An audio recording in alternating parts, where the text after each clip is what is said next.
Alright, welcome ladies and gentlemen. It was requested to do an updated Janus build, so let's get right into that. I want to go over Conquest first and try to go over other game modes right after that. So, Janus in the current meta has been being played quite a bit all across the board, casuals, ranked, and the Smite Pro League as well. The big thing about Janus is his portals and just being overall really versatile and being a really good utility mage on top of doing some pretty decent damage. So let's get right into that. Starter items. If you're playing Janus at all in Conquest, definitely want to have a starter item, and the starter item would be to go the Vampiric Shroud for the sustain on the passive. Next, you do want to go into a tier 1 item. Lost Artifact is actually really good. It's picked up the most often. You don't really see too many of the lifesteal one, which I'll get into that later. Pretty much you go into the Lost Artifact and then go into your boots. Which more than likely is going to be Shoots of Focus, since you do want to have those portals and utility abilities up almost all the time, so you can move your team around, get them out of sticky situations, things like that.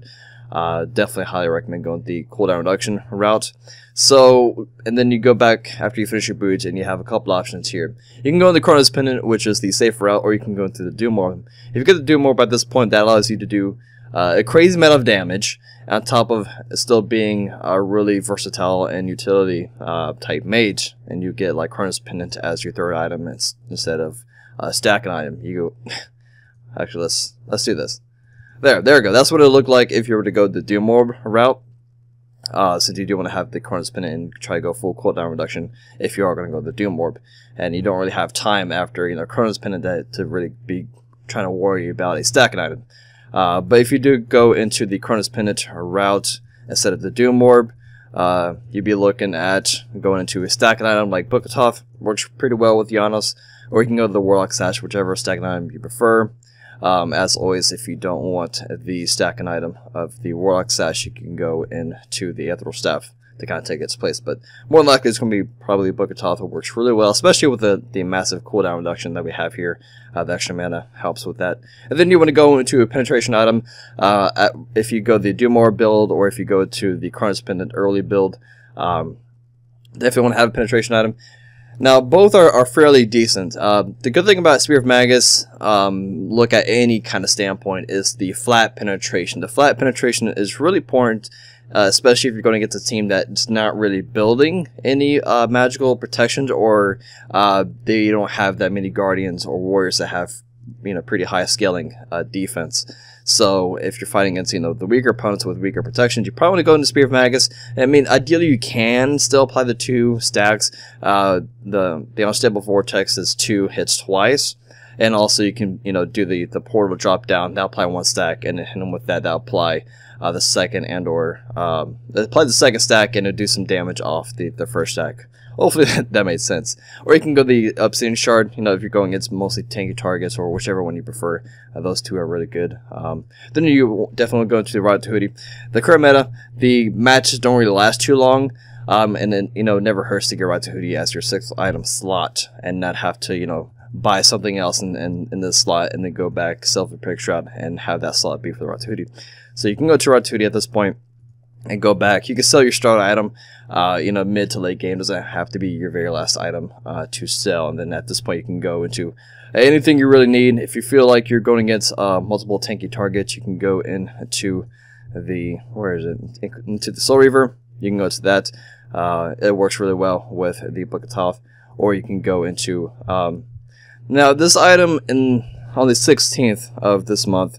This item is going to be rebalanced or buffed, if you will. The Celestial Legion Helmet is pretty much is like an anti-crit item, which in the current meta is not being used at all, but after it gets buffed, it may be seeing some light on it. So if you're going against multiple targets with crits, with crit builds, then this will be a really good item. But it's pretty much whatever you need as your last item slot. So going into in Assault is pretty much the same for most mages, and that is just going into Chronos Pendant first item, and then going into Boots, and then you carry on with your build at this point. Of course, you can't have any stacking items in Assault, so you probably just go into Penetration, and then at this point, you can maybe go Ride to Hoodie. Some of the casual game modes may not be lasting that long, so you can probably go into like Ride to Hoodie at this point, or you can go to the last few slots there, or you can go to like whatever you want. And then, Arena. Arena, you can go into stack items into Arena. For the most part, you would go into boots first. The starter items, you don't really pick up starter items in most game modes. You could probably pick it up in some of the jousts. It really varies on what god you pick up and what role you are. But for the most part, you don't really pick up starter items outside of Conquest. Now, you can go into the Breastplate of Valor. That's not too bad of an item to pick up. For the case of Janus, normally I'll say like probably go into Magi's into the Breastplate of Valor if you're going to do this back to back, but Janus has a really strong base power damage, so that allows him to go the full cooldown reduction route and still do a lot of damage. His passive helping him out there as well, and just the base numbers. So this can really work to your advantage. So that pretty much covers the build video. There's not really much to say going into like different game modes from Conquest, because Conquest, it's like you have to start an item, you have a stack an item. Those are pretty much the only things that you would do different than other game modes. So that's gonna wrap it up for the build video. Hope that was helpful. But first, actually, I can't forget about this because people get upset. Talking about actives. Actives, you always want to have purification beads. It's always a safe bet. You know, Conquest, any game mode, it's really good to have purification beads. But you can be CC immune during your nice ultimate here. As you see, when you do glow yellow, that means you are CC immune. So you do have that going for you. I don't really see the aggressive blink play that some mages do on Janus. It doesn't really make too much sense. You do have a portal. Anyway, but the rest of these actives are situational, and in Assault you definitely want to have some type of salvation or greater meditation, but salvation would probably be a little bit better to pick up in that case. But yeah, that will wrap up the build video. So hope this was helpful for any new Janus players, and thanks for watching. See you guys next time. Peace.